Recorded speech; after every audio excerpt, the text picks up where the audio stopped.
Assalamualaikum warahmatullahi wabarakatuh.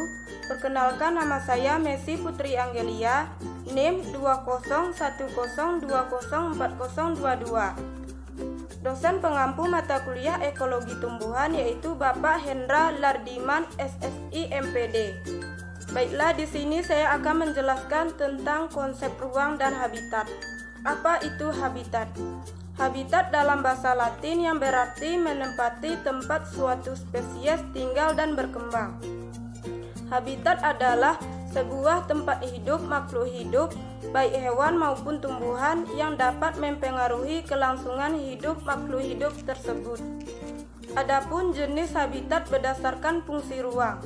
1. Habitat yang berkesinambungan merupakan sebuah area habitat yang meliputi wilayah yang sangat luas dan besar, melebihi daerah yang dapat dijelajahi oleh sekelompok hewan tertentu. 2. Habitat yang terputus-putus adalah habitat yang menunjukkan area berkondisi baik dan tidak berselang-seling. 3. Habitat yang terisolasi merupakan jenis area habitat yang terbatas serta terpisah jauh dari area lainnya. Selanjutnya, adapun macam-macam habitat. Berdasarkan waktu, habitat dibedakan menjadi 4 macam, yaitu 1. Habitat konstan, yaitu habitat yang dengan secara terus-menerus berada pada keadaan baik. 2. Habitat yang bersifat memusim, yaitu habitat yang kondisinya itu secara teratur berganti-ganti. 3. Habitat tidak menentu, yaitu habitat yang mengalami periode kondisi baik dengan diselingi oleh adanya periode dengan kondisi kurang baik yang lamanya dan juga bervariasi. 4. Habitat efemeral, yaitu habitat dengan periode kondisi baik itu berlangsung singkat dan periode dengan kondisi kurang baik itu berlangsung lama. Selanjutnya, klasifikasi habitat. 1.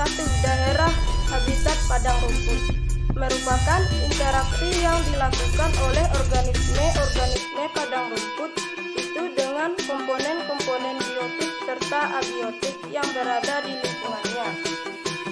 2. Daerah tundra merupakan suatu bioma tempat terhambatnya suatu pertumbuhan pohon dengan rendahnya suhu lingkungan sekitar. 3. Daerah gurun.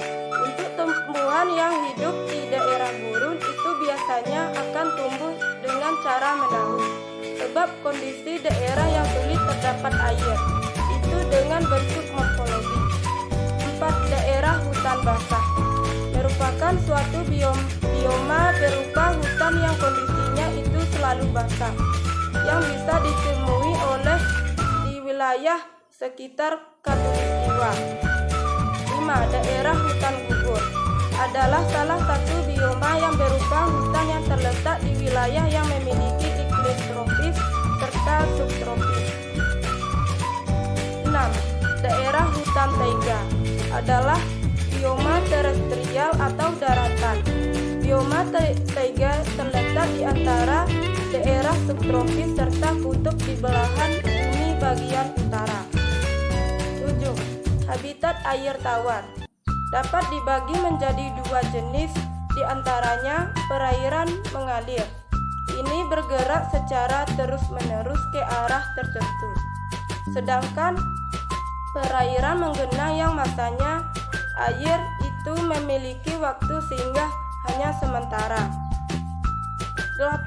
Habitat laut adalah ekosistem yang ada di perairan laut, yang terdiri dari ekosistem perairan dalam dan ekosistem pantai pasir dangkal, atau serta juga ekosistem pasang surut. Adapun yang dimaksud dengan relung. Relung merupakan kedudukan peran suatu organisme dari beragam makhluk hidup dalam suatu ekologi atau lingkungan dan dipengaruhi oleh faktor biotik dan abiotik. Contohnya, tanaman hidrofit yang hidup di lingkungan perairan seperti teratai dan eceng gondok yang memiliki adaptasi dengan ekologi basah. Baiklah, itulah yang dapat saya sampaikan. Jika terdapat kesalahan, mohon dimaafkan. Saya tutup dengan wassalamualaikum warahmatullahi wabarakatuh.